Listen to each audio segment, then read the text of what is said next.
Muy bien, muchachos, y en esta oportunidad lo que tenemos es la resolución de las preguntas del libro, de las interrogantes, ¿sí? A ver, estamos tocando el tema de Manuel Prado Garteche, el primer gobierno de Manuel Prado Garteche, del año 1939 a 1945, ¿sí? Manuel Prado Garteche, como lo mencionamos, chicos, va a tener dos gobiernos en el Perú, ¿sí? Su primer gobierno es este, el que estamos tocando. El segundo gobierno en este caso, se va a dar en el año 56. El año 56, el año 62, ¿sí? Se va a dar en ese contexto. Es por eso que de alguna manera vamos a ver en este caso el tema de la retroalimentación. Son cuatro preguntitas, ¿sí? Son cuatro preguntas. Ahí en retroalimentación nos señala en la primera pregunta, ¿qué acontecimiento internacional ocurrió durante el gobierno de Manuel Prado Garteche? ¿Qué acontecimiento internacional? A ver, con respecto a los acontecimientos, definitivamente no es uno. Hay dos importantísimos acontecimienos. En este caso, acuérdense, chicos, que en el año 41 estalla la guerra con el Ecuador, el conflicto con el Ecuador, como ya lo habíamos explicado. Uno es eso, un acontecimiento externo, y el otro, quizás el de mayor magnitud, la Segunda Guerra Mundial. ¿Sí? El enfrentamiento entre la triple, entre los aliados y los países del eje. Se da inicio. Entonces tenemos que en la primera pregunta vamos a colocar ahí la guerra con el Ecuador de 1941 y el inicio de la Segunda Guerra Mundial. ¿Ok? Dos, ¿por qué se toleró la participación del Partido Comunista en el Perú? ¿Por qué se toleró? Bueno, en este caso, recordemos, chicos, que Manuel Prado Garteche viene de una familia aristocrática, viene de una familia hijo de Mariano Ignacio Prado. Estamos hablando que fueron una de las familias adineradas en el país, los Prado. ¿Sí? Los Prado Garteche eran una de las familias más ricas y poderosas de nuestro país a mediados del siglo XX, en la cual, sin lugar a dudas, tomaron la posta en el gobierno en el año 39, reemplazando a Óscar Benavides a los militares. Estamos hablando que los oligarcas y los industriales van a tener una participación destacada, una participación en la escena política, pero a sabiendas que definitivamente tenía que tener el apoyo del voto popular, el apoyo de los sectores bajos. Es por eso que Manuel Prado Garteche va a tolerar, así no quisiese, pero va a tolerar a los comunistas, va a tolerar en este caso a los sectores bajos para poder obtener mediante su voto el apoyo y él así poder llegar al poder. ¿Sí, chicos? Entonces ese fue el único objetivo. Tolerarlos para tener una buena relación entre comillas, pero con el interés de los votos. Entonces la segunda pregunta era la manera como podían llegar al poder, mediante los votos y el apoyo popular. ¿Bien? Número 3, ¿en qué consistió el Tratado de Préstamos y Arriendos? Bueno, este Tratado de Préstamos y Arriendos fue un tratado liderado, gestionado por la administración de los Estados Unidos con respecto a los países del tercer mundo. Países como nosotros, como Ecuador, Bolivia, como Colombia. Era un tratado en el cual los Estados Unidos podía brindar préstamo, ayuda económica, ¿sí? a cambio de implantar o cambiar la constitución o las normas internas para favorecer al inicio del capitalismo. ¿Sí? Entonces los Estados Unidos van a mediar para que sus empresas y sus capitales puedan tener obviamente acogida en los países tercermundistas y de esa manera también, pues poder manipularlos económicamente sacando provecho de algunas materias primas.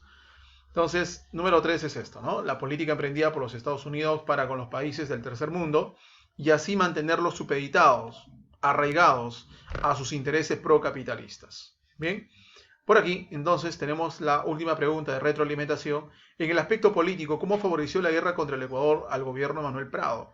La guerra contra el Ecuador. Bueno, chicos, recordemos que hasta ese momento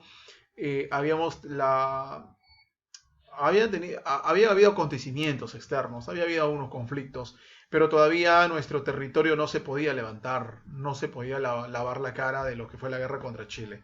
La guerra contra Chile seguía siendo ese fantasma que todavía sopesaba en la moral, ¿no? En la moral de todos los peruanos, más aún su padre de este personaje, Mariano Ignacio Prado, aquel presidente que se fue en plena guerra contra Chile con la intención de comprar embarcaciones, nunca vino. con la leyenda negra de que se apoderó de dinero recolectado por el pueblo peruano. Entonces había una mancha por encima de estos personajes, de los Prado Ugarteche, definitivamente, y tenían que lavarse la cara.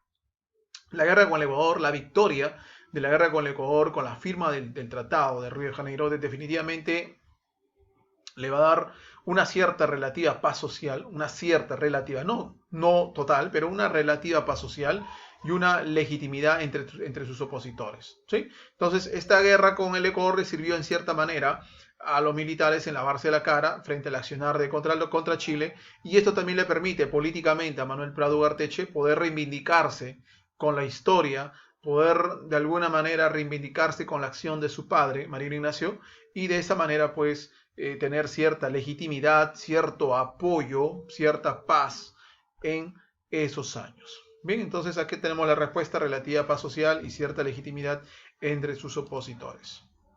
Bueno, luego tenemos, chicos, un cuestionario. Si bien es cierto, dice tarea, pero vamos a realizar porque hay algunas preguntitas que necesitan ser explicadas, ¿sí? Para poder tomar en cuenta algunas preguntas que han venido en exámenes de admisión. Así que, chicos, estemos atentos a todo esto, ¿sí? Bien, con respecto a la primera pregunta, dice el mayor éxito diplomático en 1942, conocido como el Protocolo de Paz, Amistad y Límites entre Perú y Ecuador, fue suscrito en el gobierno de... Bueno, con respecto a este protocolo de paz, amistad y límites, recordemos, chicos, que es también conocido como el Tratado de Río de Janeiro. Es el documento que pone fin a la guerra entre Perú y Ecuador, firmado el 29 de enero de 1942. Y esto fue firmado durante el gobierno de Manuel Prado Ugarteche. Así que en la primera pregunta marcamos la E. ¿Sí? Marcamos la E. Con respecto a la segunda pregunta, fue presidente del Perú durante la Segunda Guerra Mundial. Su gobierno le declaró la guerra al Tercer Reich. ¿Sí? Al Tercer Reich. Estamos hablando, nos referimos a Manuel Prado Ugarteche. Manuel Prado Ugarteche, la cual le declara la guerra al Reich, al Tercer Reich. Imagínate, el Perú le declaró la guerra a Alemania de Hitler, ¿no? Imagínate. Bueno, entre comillas, indirectamente, por apoyo a los Estados Unidos, ¿no? Rompe relaciones con Alemania, pero por apoyo a los Estados Unidos, definitivamente. 3. En el primer gobierno de Manuel Prado Ugarteche, el aspecto externo estuvo enmarcado por una constante en el aspecto externo: pacto con el militarismo, respaldo al gobierno norteamericano, apoyo a los países del eje, fortalecimiento de la democracia, defensa de la soberanía nacional. Bueno, en este caso, en el aspecto externo, generalmente, muchachos, no solamente el Perú, sino casi todos los países de América del Sur tuvo un singular apego a la política norteamericana. Es un respaldo. Recordemos que los Estados Unidos estaban inmersos en la Segunda Guerra Mundial, parte de los aliados, y de alguna manera pues era una forma de brindar su apoyo, ¿no? Indirectamente a los Estados Unidos. Por eso la pregunta número 3, la clave la B. 4. El mayor frente de combate en la guerra con Ecuador y Perú y Ecuador, ¿no? El mayor frente de combate en la guerra entre Perú y Ecuador en la 41 se encontraba en... Bueno, el mayor frente, ¿no? El mayor frente de combate definitivamente, chicos, la C, Tumbes. 5. ¿Cuál fue la posición del gobierno de Manuel Prado Ugarteche durante la Segunda Guerra Mundial? ¿Cuál fue la posición? ¿Cuál fue la postura, no solamente del gobierno, sino del Perú? Definitivamente, chicos, la clave es la lucha contra los fascistas. Recordemos que los enemigos de los aliados eran ¿quiénes? Eran los del eje. Los del eje. En Alemania, los nazistas. En Italia, los fascistas, ¿no? Y en Japón, los ojinistas. Entonces, eran políticas totalitarias y proteccionistas. Y aquí en el Perú había también ciertas conductas fascistas, como por ejemplo Benavides. Entonces, no solamente la lucha fue externa, internamente también se trataba de perseguir a los fascistas, a los fascistas. ¿Ven? La clave es la 5, la D. Pregunta 6. Señala la alternativa en la que figuran los países garantes del protocolo Paz de Amistad y Límite. Claro, los países garantes que respaldaron dicho tratado, ¿no? La clave es la E. Argentina, Brasil, Chile y Estados Unidos. Pregunta número 7. En 1941 tuvimos un conflicto limítrofe con Ecuador por los territorios. Acá está. Tumbes, Maynas y Jaén. La clave A. Número 8. ¿De qué nacionalidad fueron los inmigrantes deportados por el gobierno de Manuel Prado? Habíamos hablado, ¿no? Con respecto a los japoneses. 8, la B. 9. Principal acción militar del conflicto en 1941 con Ecuador. La principal acción militar, definitivamente, chicos, nos referimos a la batalla de Saru batalla de Cerumillo. Con esa victoria de Cerumilla integramos, nos fuimos hasta el territorio de la provincia de Loro, en Ecuador. ¿Sí? 9 la B. Y número 10, en la guerra contra el Ecuador, el líder de la agrupación norte con sede en Piura fue, bueno, el líder, no te dice el héroe, el líder de la agrupación norte de sede en Piura fue el general Eloy G. Ureta. Eloy Ureta, ¿sí? El 10 la clave la B. 10 la B. Muy bien, chicos, entonces tenemos ahí ya las preguntas, los ejercicios. Bien, entonces con el video teórico y con el video de la tarea, bueno, estamos ya en condiciones para poder continuar con los orales, ¿sí? Y posteriormente con el test. Muy bien, chicos, nos vemos a continuación entonces.